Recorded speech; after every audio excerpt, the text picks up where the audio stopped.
రోజు ఏదో ఒక ఉద్యమం, ఏదో ఒక అంశాన్ని పట్టుకొని బీసీ సప్లాన్ కావాలి కావాలి అని అడుగుతుంటే కొంతమంది బీసీలకి అవేర్నెస్ వస్తుంది, ప్రభుత్వానికి కొంత ఇన్ఫర్మేషన్ పోతుంది. నేను సోమవారం నాడు ఒక వ్యక్తిని కలుసుకోవడానికి సూర్యాపేట వెళ్ళాను, రాఘవాపూర్ వెళ్ళాను. సూర్యాపేటకి 20 కిలోమీటర్ల దూరంలో ఉంటుంది. జల సాధన సమితి అధ్యక్షులు దుచ్చర్ల సత్యనారాయణ గారిని కలవటానికి వెళ్ళాను. అమోఘమైనటువంటి పోరాటాన్ని నిర్మించినటువంటి వ్యక్తి మన బీసీ. అమోఘమైనటువంటి పోరాటాన్ని నిర్మించినటువంటి వ్యక్తి మన బలహీన వర్గాలకు చెందినటువంటి వాడు. దుచ్చర్ల సత్యనారాయణ గారి ఉద్యమం, జలసాధన సమితి ఉద్యమం ఒకనాడు భారతదేశం మొత్తం ఆయన వైపు చూసింది. నల్గొండ జిల్లాలో పార్లమెంటుకి 480 నామినేషన్లు వేయించినటువంటి వ్యక్తి. ఆ రోజున తీవ్రమైన కలకలం ఏర్పడింది. బ్యాలెట్ పేపరు 4 మడతలుగా తయారైనటువంటి సందర్భం. ప్రధాన రాజకీయ పార్టీల అభ్యర్థుల బూతులు ఎత్తుక్కొని ఓట్లేసుకున్నారు జనం. అంత ఉద్యమం చేసినటువంటి వ్యక్తిని ఒకసారి కలుద్దామని వెళ్ళాను, చూశాను. 4 గంటలు అనర్గళంగా మాట్లాడితే నలుగురమే విన్నాం. ఇంత ఉద్యమ స్ఫూర్తి అసలు. ఆయన వాడిన బైకు, ఆ బైకు తొట్టి అక్కడ సజీవ సాక్ష్యాలుగా కనపడ్డాయి ఆయన ఇంట్లో. ఉద్యమం అంటే అట్లా నిర్మించాలి. అసలు ఉద్యమం అంటే ఆ స్థాయిలో ఒక వ్యక్తి చేసిన పోరాటం అది. ఇవాళ దుచ్చర్ల సత్యనారాయణ గారు స్టేజ్ పైన ఉన్నాయంటే నల్లగొండ రెడ్లు గడగడలాడతారు. అసలు ఏమి బుల్లెట్ లాంటి మాటలు నోట్లో నుండి వస్తాయి. మా వర్గాలను ఎక్కడ తెగనాడతాడు తెడనాడతాడు అని భయకంపితులవుతారు. అలాంటి ఉద్యమాన్ని నిర్మించినటువంటి వ్యక్తి మన బీసీ. 3 రోజుల క్రితమే కలిసి వచ్చాను ఉద్యమ స్ఫూర్తి కోసం. అట్లాగే వరంగల్ జిల్లాలో సప్లాన్ కోసం నిరాహార దీక్షలు చేతనైన మేరకు, ర్యాలీలు అవసరం ఉన్న మేరకు. అసలు తిప్పేస్వామి గారు ఇక్కడికి వచ్చారు. ఆయన వచ్చిన దగ్గర నుంచి నిన్నటికి నిన్న వెంకయ్య నాయుడు వచ్చిన దగ్గరికి ఎవరిని వదలలే. ప్రోటోకాల్ ఉందా, అవకాశం దొరికిందా దొరకలేదా అనేది కాదు, ఎవరిని వదలలే. మురళీ మనోహర్ గారు రాసిన బీసీఎస్టీ బుక్ ఆధారంగా పట్టుకొని ఒకవేళ సార్ రాయకపోయి ఉంటే మనం పేపర్ మీద రాసుకుంటే ఏం బాగుంటుంది. అదొక ఉద్యమ స్ఫూర్తి, అదొక విధమైనటువంటి ఉద్యమం. ఆ పుస్తకం ఉంది కాబట్టి దాన్ని పట్టుకొని ప్రతి వాళ్ళకి ఎక్స్ప్లెయిన్ చేశాం. అయ్యా మేము ఏ ప్లేసెస్లో, ఏ సెక్టార్లో, ఏ అంశాల్లో వెనుకబడి ఉన్నాం. ద కేటగిరీలకు information has given by them in this draft. Please observe, please considered in favour to the BCs అని చెప్పగలిగాం. వెంకయ్య నాయుడు లాంటి జాతీయ స్థాయి నాయకుడి దగ్గరకు కూడా పోయి మనం గట్టిగా మాట్లాడగలిగాం, చెప్పగలిగాం. ఆ డ్రాఫ్ట్ ఉంది కాబట్టి.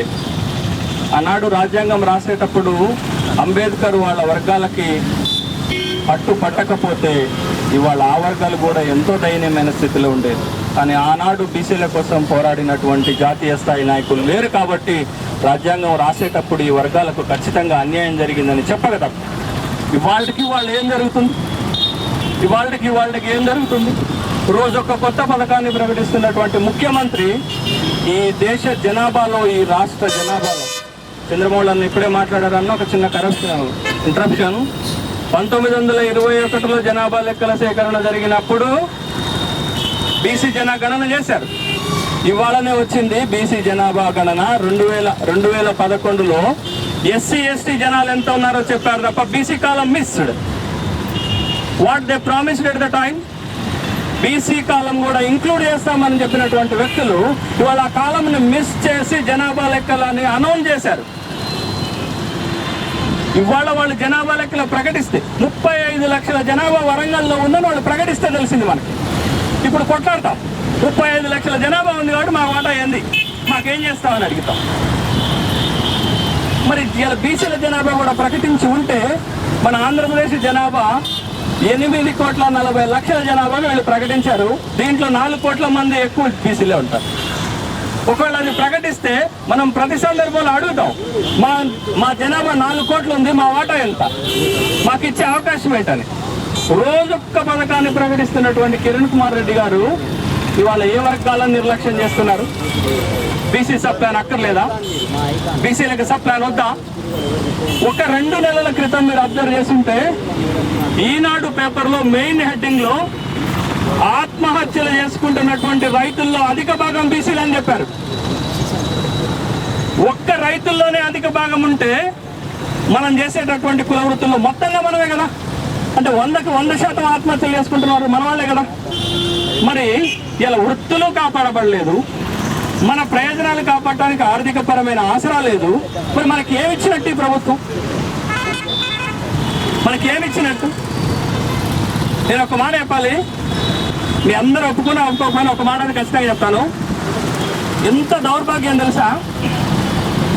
శాసనసభ సమావేశాలు ఇప్పుడు జరుగుతున్నాయి. సబ్ ప్లాన్ కావాలని ప్రతి జిల్లాలో, నేను ఇందాక చెప్పడం మర్చిపోయాను ముచ్చట, నేను నల్గొండ పోయినప్పుడు సూర్యాపేట పత్రిక చదివాను. సూర్యాపేటలో మీలాంటి ఒక లేడీ ఉన్నారు, అక్కడ బీసీ సంఘర్షణ సమితి నుండి ఒక పెద్ద న్యూస్ ఇచ్చింది ఆ రోజు నేను పోయిన రోజున. అంటే ప్రతి జిల్లాలో కూడా బీసీ సబ్ ప్లాన్ కావాలని ఒక్కొక్క సంఘం స్థాయిలో విపరీతంగా పోరాడుతున్నటువంటి ఈ సందర్భంలో అసలు ప్రభుత్వాన్ని చీమగొట్టినట్టు అన్న ఉందా లేదు అని చెప్తాను నేను. మేము కొంతమంది శాసనసభ్యులకు రిక్వెస్ట్ చేసామయ్యా, ఏం చేసినామంటే, అన్న ఈ బడ్జెట్లోనన్నా ఒక్క రోజున శాసనసభని ఇన్స్టాల్ చేయండి, అడ్డుకుంటే బీసీ సమస్యలు లేదా బీసీ సబ్ ప్లాన్ కావాలని ప్రభుత్వం దృష్టి కన్నా వచ్చి చేస్తుందని చెప్తే ఒక్క శాసనసభ్యుడు కూడా ఇవాళ మొదటి దశ అయిపోయింది, 2వ దశ కూడా నాకు నమ్మకం లేదు, బీసీల సమస్య పైన కానీ సబ్ ప్లాన్ పైన కానీ ఒక్క రోజు కూడా హౌస్ని ఇన్స్టాల్ చేయలేదు. ఎందుకో తెలుసా? 57 మంది బీసీ శాసనసభ్యులు ఉంటే ఒక్కళ్ళు కూడా బీసీకి రిప్రజెంట్ చేయట్లేదు. They are the representative of their parties. They follow the guidances of their leaders. వాళ్ళ పార్టీ లీడర్ గైడెన్స్ ని ఫాలో చేస్తున్నారు తప్ప బీసీ సమస్యల్ని, బీసీ సబ్ ప్లాన్ ని అజెండాగా చేసుకొని శాసనసభలో పోరాడట్లేదు. కాబట్టి నేను బలంగా చెప్తున్న మాట ఏంటి అనంటే, రేపటి శాసనసభలో 294 సీట్లలో ఒక్క బీసీలను పంపుదాం. అది పాలకుర్తి నుండి పంపుదామా, లేకపోతే ఇంకో దగ్గర నుంచి పంపుదామా, నర్సంపేట నుండి పంపుదామా, ఇంకో దగ్గర నుంచి పంపుదామా, లేకపోతే బీసీ జనాభా అత్యధిక శాతం ఉన్నటువంటి పాలకుర్తి నుండి పంపుదామా 51%. మొత్తానికైతే ఒక్క బీసీని పంపుదాం. ఒక్క బీసీ కేంద్రంగా చేసుకొని శాసనసభ ఒక్కడునే కాదు, నాగం జనార్దన్ రెడ్డి ఒక్కడుండి తెలంగాణ పైన గట్టిగా కొట్లాడిండి. ఆయన ఏ పార్టీ అయినా కావచ్చు, అప్పుడు గట్లాంటి కూడా పంపుకుందాం బీసీల తరఫున. బీసీ సమస్యలు అక్కడ రేజ్ అత్యున్నతమైనటువంటి చట్టసభలోనే బీసీ సమస్యలు చర్చకు రాకపోతే బీసీ సమస్యల పరిగణలోకి ఎక్కడ వస్తాయి, ఎక్కడ పరిష్కారం అవుతాయి? బీసీలకు ఏం కావాలో ఎక్కడ తెలవాలి? అంబేద్కర్ బొమ్మ సాక్షిగా కాదు, చట్టసభలో తెలవాలి. చట్టసభలో తెలవాలి అంటే కోలా జనార్దన్ గారి ఇక్కడ గలమెత్తుడు కాదు, శాసనసభలో ఉండి గలమెత్తితే బాగుంటుందేమో.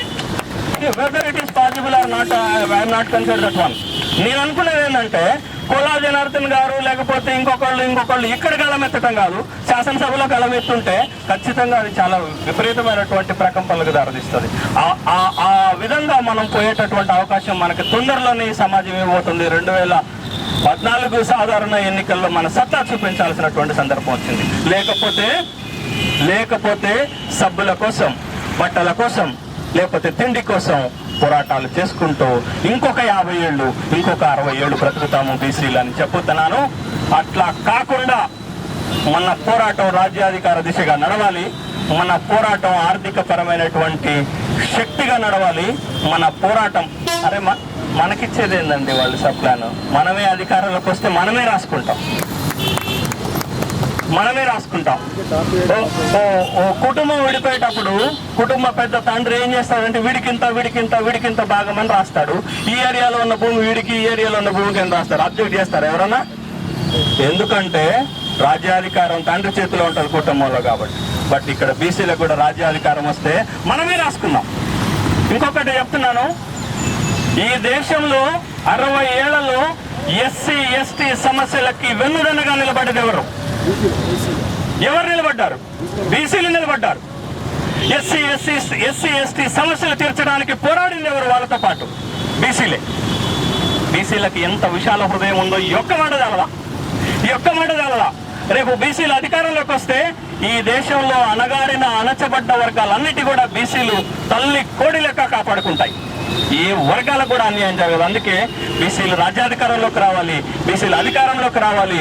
అప్పుడే సామాజిక న్యాయం సిద్ధిస్తుంది. సామాజిక న్యాయం వచ్చేదాకా అన్ని ఎన్నికల్లో పోటీ చేస్తాం. ఒక్క ఓటు వచ్చినా బాధ లేదు, నా భార్య నాకు ఓటేకపోయినా బాధ లేదు. రాజ్యాధికారం కోసం, మా బలం చూపించడం కోసం ఎన్నికల్లో దిగేదే. బీసీలకు వ్యతిరేకంగా పనిచేసినటువంటి జానారెడ్డిని నాగార్జున సాగర్ నియోజకవర్గంలో ఓడగొట్టేది ఎందుకు చెప్తున్నానంటే, ఇవాళ బీసీ ఎస్పీని అమలు కాకుండా చేసినటువంటి వ్యక్తి జానారెడ్డి. ఇందాక పెద్ద మనిషి గౌరవంగా చెప్పలేకపోయాడు కానీ పేరు, నేను చెప్తున్నాను, నాకేంది గౌరవం? పోరాడేటటువంటి వాడికి గౌరవం అక్కర్లేదు, పోరాడే వాడికి సీట్ అక్కర్లేదు, పోరాడే వాడికి గుర్తింపు అక్కర్లేదు, పోరాడుకుంటూనే పోతుంటాం. జానారెడ్డిని అదే నాగార్జున సాగర్ నియోజకవర్గంలో బీసీని నిలబెట్టి ఈ పక్క 5,000 ఓట్లు తీసుకొచ్చి ఆయన ఓడగొట్టి శాసనసభలోకి రాకుండా చేసేటటువంటి ఏర్పాట్లు జరుగుతున్నాయి. రామ్మూర్తి యాదవ్ ఆధ్వర్యంలో అది జరుగుతాయి కూడా. అది ఒక్క నాగార్జున సాగర్కే కాదు, వరంగల్ జిల్లా కావచ్చు, పక్కనున్న నల్గొండ కావచ్చు, ఇంకో పక్కన ఉన్న ఖమ్మం జిల్లాలో కావచ్చు, ఎవరికైనా అదే గతి పట్టించడానికి వాళ్ళ బీసీలు సిద్ధంగా ఉన్నారు. బీసీ నాయకులు లేకపోవచ్చు, బీసీ కార్యకర్తలు ఉన్నారు, బీసీ అభిమానులు ఉన్నారు, బీసీ ఉద్యమ స్ఫూర్తి కలిగినటువంటి వాళ్ళు ఉన్నారు. వాళ్ళతోటే పోతుంది. ఇవాళ శేషు ఉండొచ్చు, జనార్దన్ ఉండొచ్చు, వేణుగోపాల్ గౌడ్ ఉండొచ్చు, ధారవేణు శ్రీకాంత్ ఉండొచ్చు, లేకపోతే సంపత్ ఉండొచ్చు, ఉండకపోవచ్చు, శ్యామ్ ఉండొచ్చు, లేకపోతే దొడ్డపల్లి రఘుపతి ఉండొచ్చు, ఉండకపోవచ్చు. కానీ ఉద్యమం మాత్రం కొనసాగుతూనే ఉంటుంది నిరంతరం. ఎవరో ఒకరు భుజానికి ఎత్తుకుంటారు. కాడి దింపితే ఏరువాక ఆగదు, కాడి దింపితే విగసం ఆగదు, ఇంకొకళ్ళు కాడి ఎత్తుకొని ముందుకు పోతారని తెలియజేస్తూ నాకు ఈ అవకాశం ఇచ్చినటువంటి మిత్రులందరికీ, ఉద్యమాలు ఎన్ని రూపాలైనా ఉండొచ్చు. SMS ఉద్యమం పెట్టాం, SMS లో కొంత స్లోగన్ ఇచ్చాం, బీసీ సప్లాన్కై పోరాడండి, బలహీన వర్గాల బలం చూపండి అన్నాం. ఈ రాష్ట్రంలో ఉన్న ప్రతి బీసీకి ఈ SMS పోవాలని బాధపడుతున్నాను. పోతే అయ్యో సప్లాన్ కోసం మనకు అవసరం ఉందా అని తెలివితేటలు అన్న వస్తాయని ఇది ఒకటి పెట్టాం. అట్లాగే నిన్న అప్పటికప్పుడే కొన్ని ఆలోచనలు వస్తాయి. ఎట్లా వస్తాయంటే, మొన్న మన మిత్రుడు తెలంగాణ ఉద్యమ నాయకుడు నయీముద్దీన్, పాపం ఆయన కూడా ఒంటరి పోరాటం చేసేటటువంటి వ్యక్తి తెలంగాణ కోసం. కూడా నయీముద్దీన్ బయ్యారంగన్న కోసం పోస్ట్ కార్డు ఉద్యమం పెడితే కాపీడ్ బై మీ ఎమ్మటే గుర్తొచ్చిందా? నయీముద్దీన్ బయారం కోసం పోస్ట్ కార్డు ఉద్యమం పెడితే నేను బీసీల కోసం సప్లాన్ కోసం పోస్ట్ కార్డు ఉద్యమం నేను ఎందుకు పెట్టకూడదని పెట్టాను తప్ప, అది నా ఆలోచన కాదు, నా గొప్పతనం కాదు, నేను అనుకోకండి కాదు. అప్పటికప్పుడు నేను దుచ్చార సత్యనారాయణ గారితో మాట్లాడుతూ అన్న ఫోన్ చేస్తే చెప్పిన, అన్న ఆ పిల్లాడు ఏదో కార్యక్రమం చేస్తాడు, నాకేదో తెలియదు, టైం కూడా తెలియదు, నేను పిలిస్తే రాలేకపోతే లేదన్నా నేను. ఎందుకంటే నేను లేను పట్టణంలో. ఆ పిల్లాడు చిన్న పిల్లాడు, వానికి తెలియదు, పెట్టాడు కార్యక్రమం, ఎవరిని పిలవాలో తెలియదు ఆ బాబుకి. నువ్వు అడిగితే టైం కూడా చెప్పలేకపోయినా, మళ్ళీ నాయకుడు మాత్రం నేనే. అది పరిస్థితి. ఏం చేద్దాం? పోస్ట్ కార్డు ఉద్యమం పెట్టాం. ఎవరికి? డైరెక్ట్ కిరణ్ కుమార్ రెడ్డికే కొడుతున్నాం. సప్లాన్ వెంటనే ప్రకటించాలా?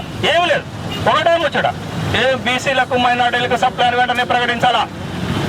కిరణ్ కుమార్ రెడ్డి గారు ఆంధ్రప్రదేశ్ ముఖ్యమంత్రి, సచివాలయం, నార్త్ బ్లాక్, హైదరాబాద్. అడ్రస్ కూడా పూర్తి తెలియదు. ఇది పోతుంది, అడ్రస్ పోతుంది, ఎట్లనే పోతుంది. అంటే సంకల్పం ఉంది ఇక్కడ, అంతే తప్ప, సంకల్పం ఉంది తప్ప అది శేషుకి వచ్చే ప్రయోజనం ఉంది దాంట్లో, లేకపోతే రాజమౌళికి వచ్చే ప్రయోజనం ఉంది దాంట్లో.